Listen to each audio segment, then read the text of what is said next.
Welcome back to the Drunk on Writing Stephen King Dissections, brought to you in part through the patronage of Ariya Norinth. Today, we're continuing our look at the 1982 novella collection Different Seasons, particularly its second portion, the so-called Summer of Corruption, here represented by the novella APT Pupil, later adapted into the 1998 Bryan Singer film of the same name starring Brad Renfro and not yet Sir Ian McKellen.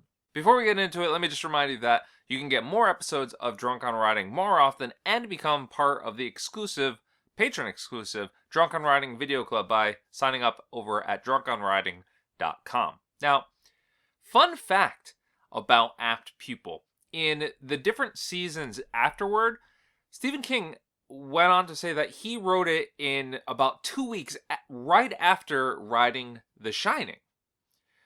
That, combined with some story details from both Apt Pupil and The Shining, have kind of led to this sort of fan theory that what Jack Torrance was writing in The Shining was Apt Pupil. That they're actually inexplicably tied together.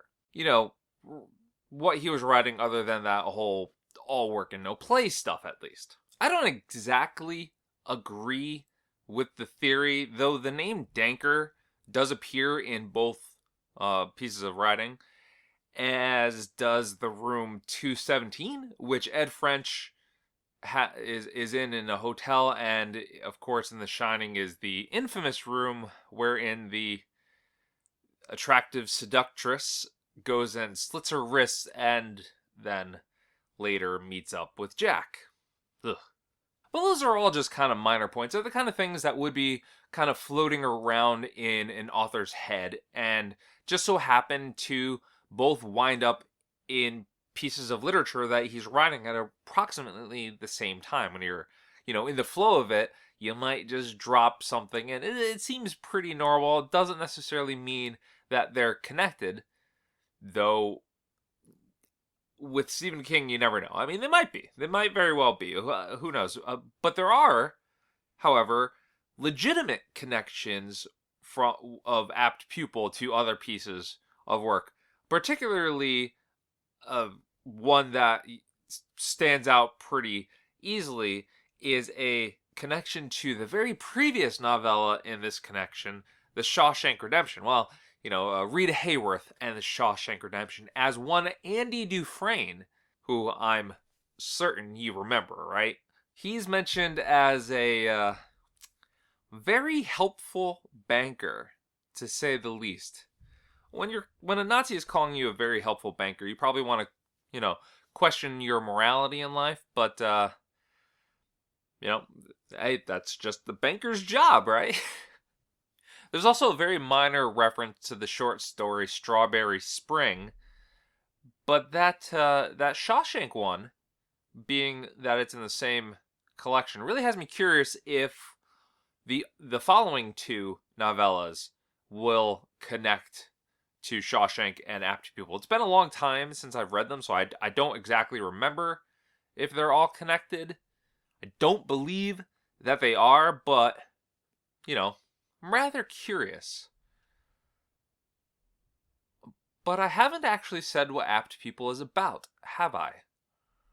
Huh.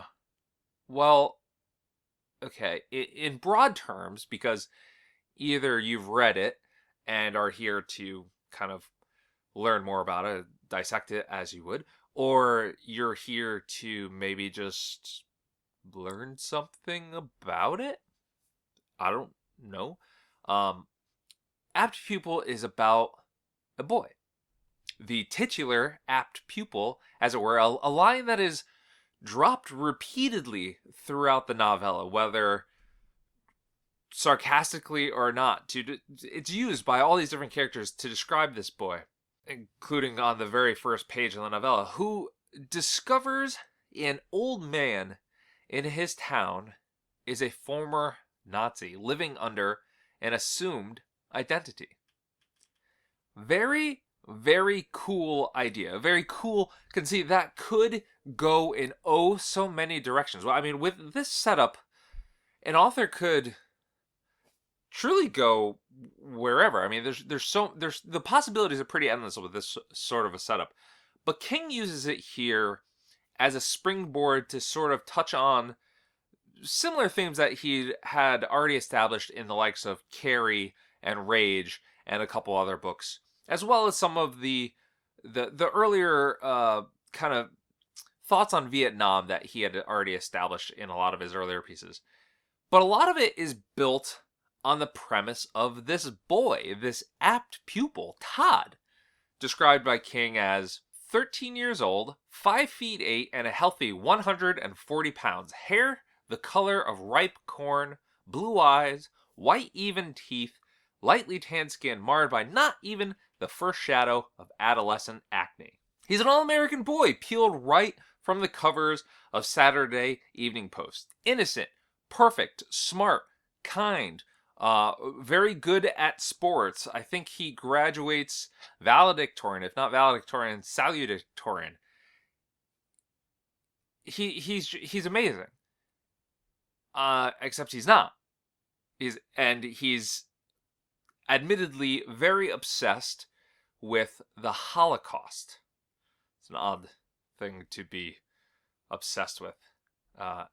As he puts it, he really grooves on all that concentration camp stuff. Which not only leads to this discovery, but what happens next? What happens throughout the rest of the novel? Todd tells this old man, Arthur Danker, whose real name is Kurt Dusander, that he's going to out him, basically, to all the world. This older man who has, say what you will, he's done some terrible, awful things, but at this point in his life, he's just trying to sort of live out his life, live peacefully, kind of move on and just see out the end of his days.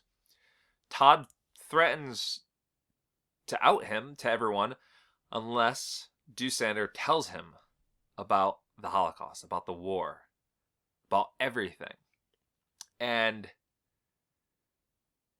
Dusander does. He has very good memory, it seems. He was stationed at Bergen-Belsen. He was at Auschwitz. He was the Unterkommandant at Patton. And he tells Todd some things. As Todd puts it, all that gushy stuff. All that very important stuff. I mean, this is a guy directly responsible for the Holocaust. And he remembers it vividly, as you probably would. I mean, you commit these atrocities, you witness these atrocities. I don't think they're things you're likely to forget anytime soon. But as one might expect, this give and take relationship, well, while it starts, well, as normal as could be expected in this kind of blackmail you for information or else I'm going to tell everybody what you've done kind of situation, I think Dusander at the beginning, he's very hesitant about it. He doesn't really want to talk about it. And Todd is sort of, he's like geeking out on it. It's like telling him about all the secret Star Wars stuff, except it's the Holocaust, and it's about how they killed people differently. And it's weird. It's a weird book. But as you would expect, talking about this, rehashing these memories starts to take a real toll on both of the characters. I mean, you can't imagine that you would talk about all this and relive all this without it having an effect, right? I mean, I remember when I was writing my first novel, Sanity's Flaw, and while researching that, I picked up this book, Practical Homicide Investigation. It was a police manual about homicides, obviously, and it was the morbid technicality of the book. It was just such a cold book. It's a manual about how to identify murder victims and how and what different aspects of murdered bodies can tell you, and it was fully illustrated. And it was horrible looking at that and reading it and knowing that these were people. We're looking at people. They were alive. And to this day, I can still smell that book. And if I actually do come across that smell, I get almost sick. This depression falls over me because it's just that horrifying. So I can imagine, I'm only going to imagine because I never want this to happen, going into the Holocaust that vividly, diving into it that deeply, it's going to have a heck of an effect on your psyche. And especially on the psyche of a developing child. Child with some already very serious issues. I don't know what exactly happened in his background, or if it was just sort of a genetic mental deformation or whatever, but his emotional state, Todd's emotional state, was something else entirely. It's hard to imagine how this would actually affect a child like that. But Stephen King tried, and not only that, he also sort of flipped the idea around, where he looked at this aging Nazi who had pretty much moved on and wondered, well, what happens if he has to confront these fully again? How does he respond to that? Which is why the label Summer of Corruption is so apt and thought-provoking, because it's darn near impossible to say for certain who here is actually doing the corruption. My money is on Todd. Todd comes in, and he's a little kid, sure. All right, we have an aging Dussander here. It's easy to point at him and say he's the villain, right? He's an ex-Nazi or current Nazi. I don't know. Does it work like addicts? If you were a Nazi once, are you always a Nazi? Is that how it works? I don't know. Anyways, Nazi, Dussander.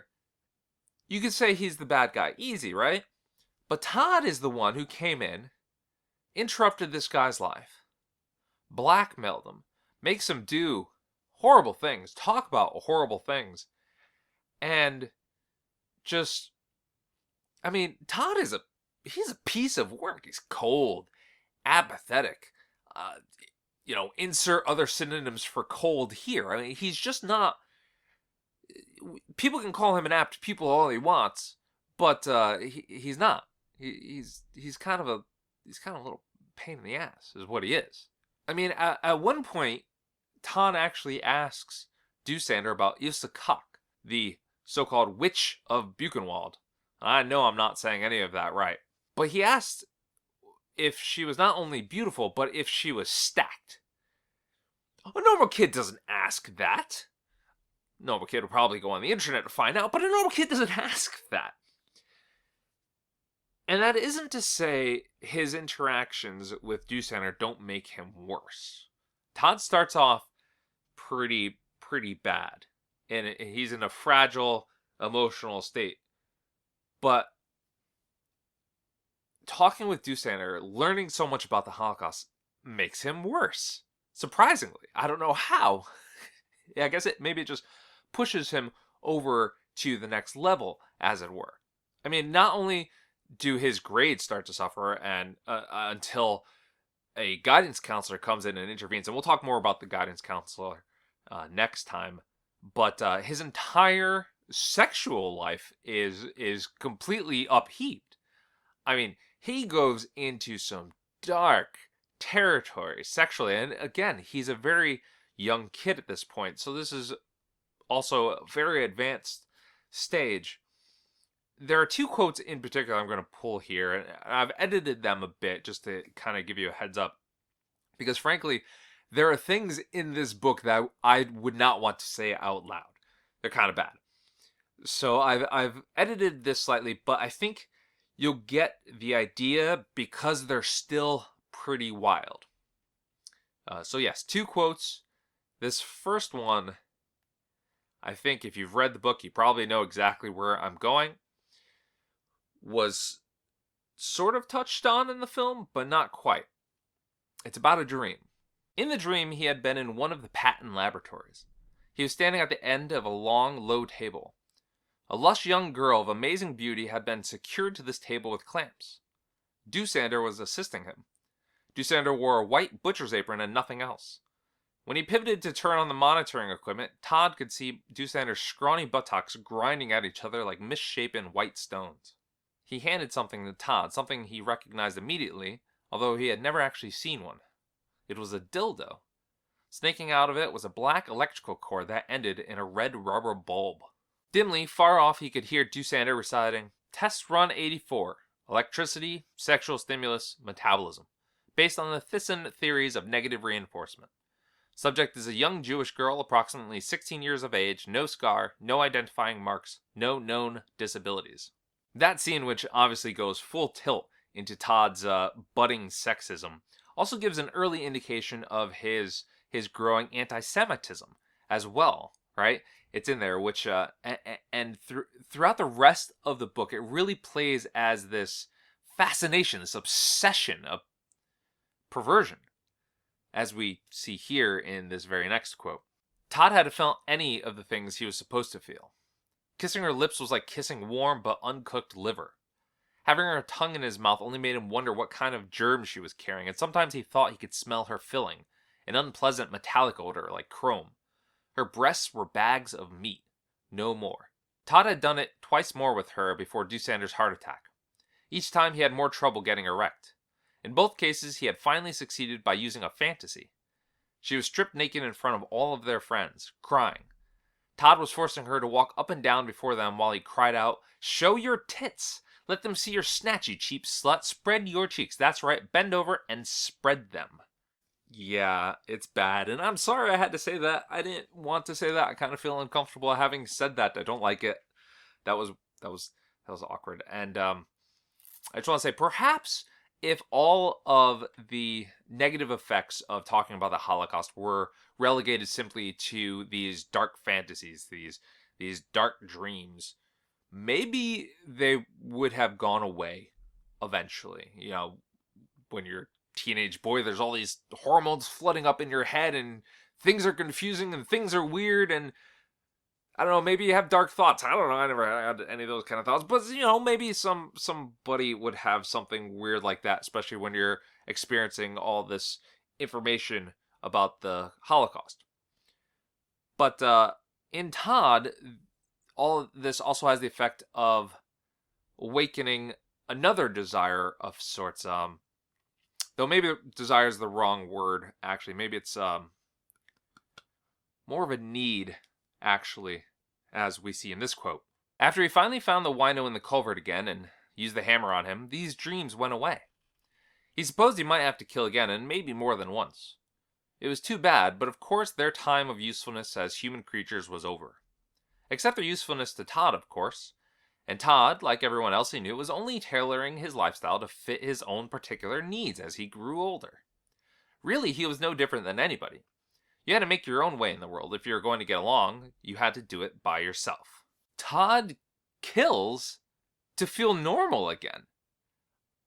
His obsession at this point is more than that. It's an addiction. It's a requirement.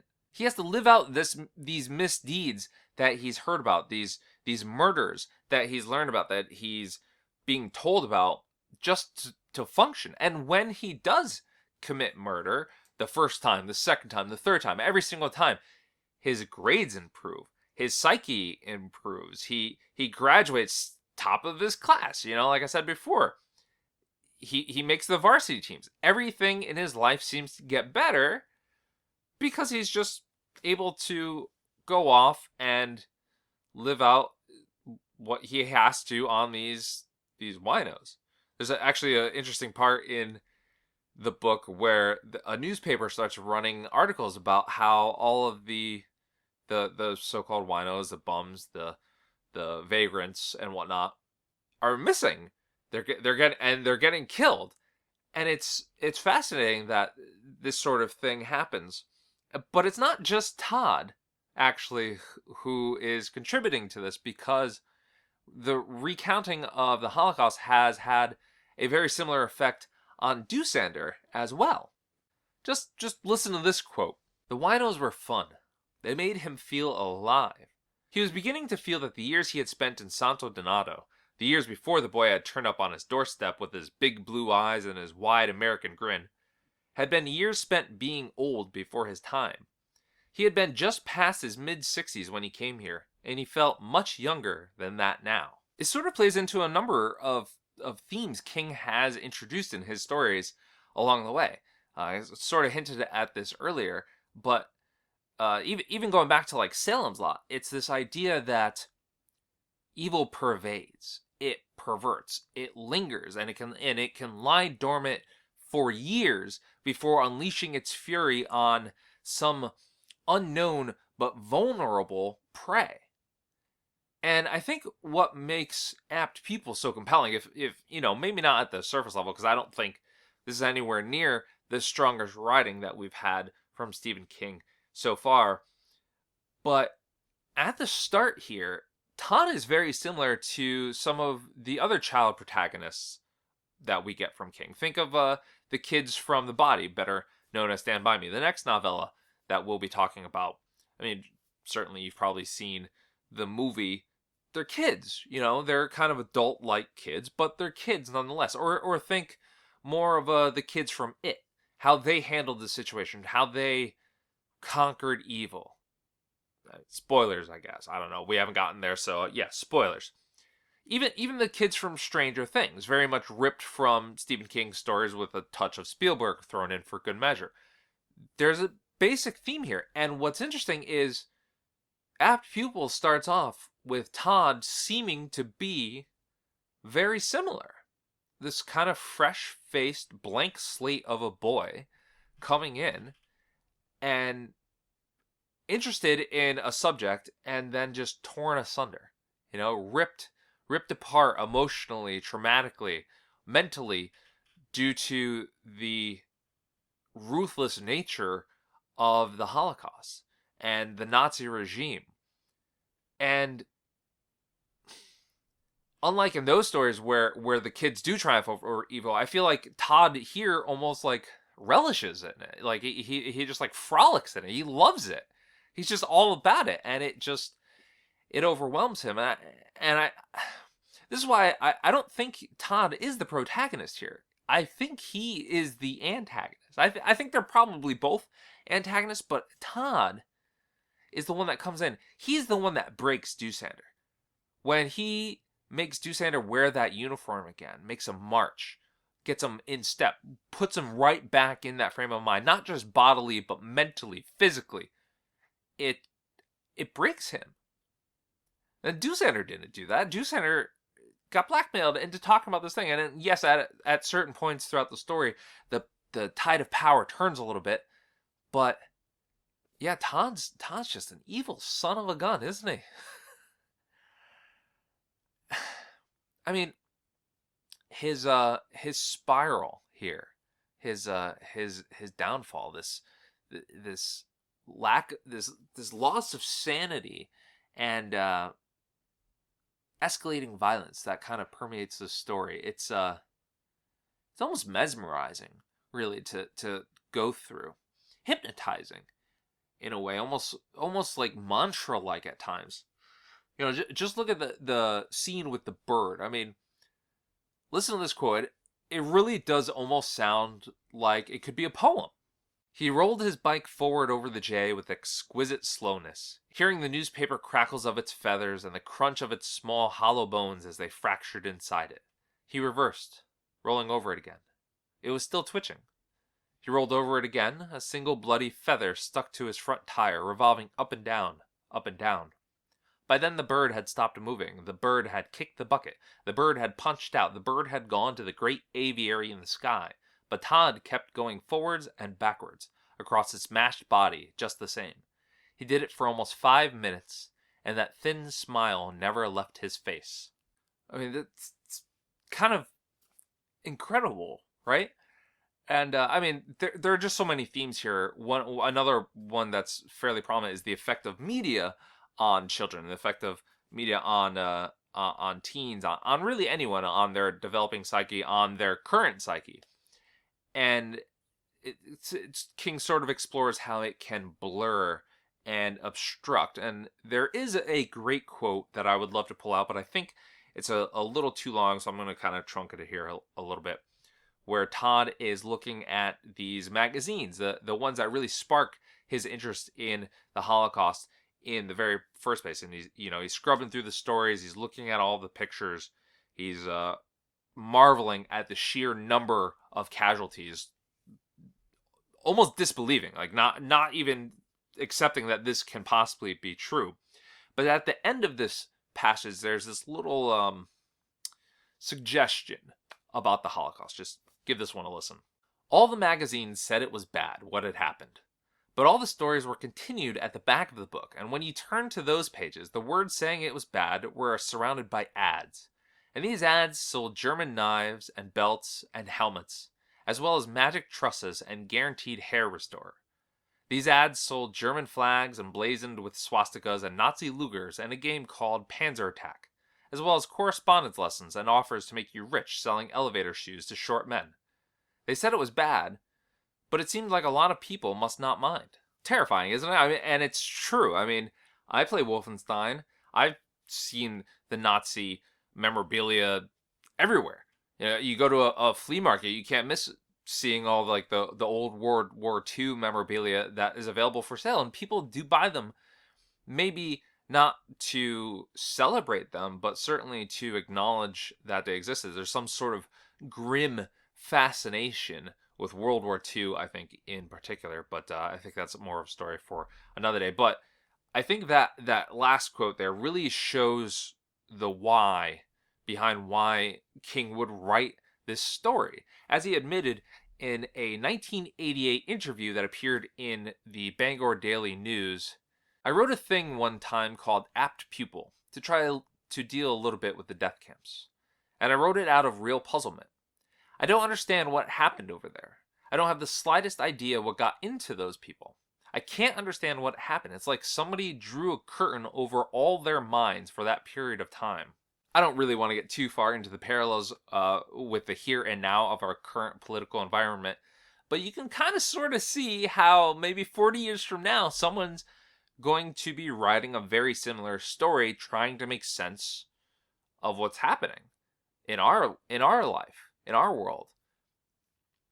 Maybe not to the same degree, but certainly it's out there. And, to be honest, I don't think this was just World War II that King was dealing with. As I mentioned earlier, King has had a very strong fascination with Vietnam in all of his writings, and I think that really continued here. There's a great quote that comes from Doosander when he's confronted by Todd at one point that is very specifically about the Vietnam conflict, and I think really sums up King's frustrations. Your own politicians make our Dr. Goebbels look like a child playing with picture books in a kindergarten. They speak of morality while they douse screaming children and old women in burning napalm. Your draft resistors are called cowards and peaceniks. For refusing to follow orders, they are either put in jails or scourged from the country. Those who demonstrate against this country's unfortunate Asian adventure are clubbed down in the streets.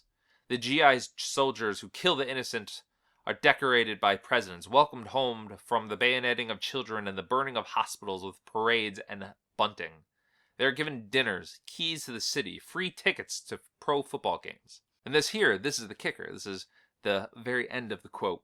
He toasted his glass in Todd's direction. Only those who lose are tried as war criminals for following orders and directives. Seems rather true, doesn't it? History is written by the victors, and so on and so forth. So, I don't know what 40 years are going to bring out. That hypothetical story will probably never be written, and, maybe everything will just go to hell in the next 40 years. Who knows? The future is unwritten, as I say. It's not back to the future times. But maybe if that story were written, it would be met with the same sort of reluctance as Apt Pupil was met with by Stephen King's paperback publisher, New American Library. As King recounted in Doug Winter's The Art of Darkness, a critical survey of King's work through 1984, my publishers called and protested. They were very disturbed by the piece, extremely disturbed.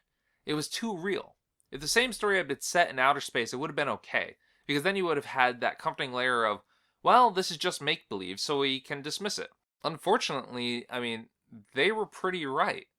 Apt Pupil, as with King's other stories, like Carrie, or very much particularly Rage, in hindsight, they are practically prescient. You know, they call out this aspect of American life, I think in particular, that maybe most people kind of washed under the rug, swept under the rug. I don't know why they would wash them under the rug, but yeah, swept them under the rug. Apt Pupil was published in 1982, and those other books obviously came before this one, but today, a boy, possibly mentally disturbed, obsessed with war or obsessed with crime, obsessed with murder, who then goes on to become a marksman and commit multiple murders. That's no longer a story. That's reality. It's been our reality several times over, in fact. And I think if you even look at the film, it's probably even worse, given that it released in 1998. Because it was only 6 months later that Eric Harris and Dylan Klebold, inspired in part by an obsession with the Oklahoma City bombing, murdered 12 of their fellow students and a teacher at Columbine High School. Which makes me rather glad the film switched up its ending. We honestly might have had more school shootings sooner. But we're going to talk about that more next time. I don't know why I said that so cheerily, because it's not a very cheery subject, but we're going to talk about that in the very next episode. For now, if you enjoyed this episode, please be sure to give it a thumbs up. Please comment below. Please subscribe to the channel. And if you would like more episodes like this one more often, head on over to drunkonwriting.com and sign up and become a patron and support the channel. These are completely funded through patrons, and I thank every single one of them as much as I can, but not often enough, for helping me do what I love doing. For now, until next time, as always, cheers, and keep on writing.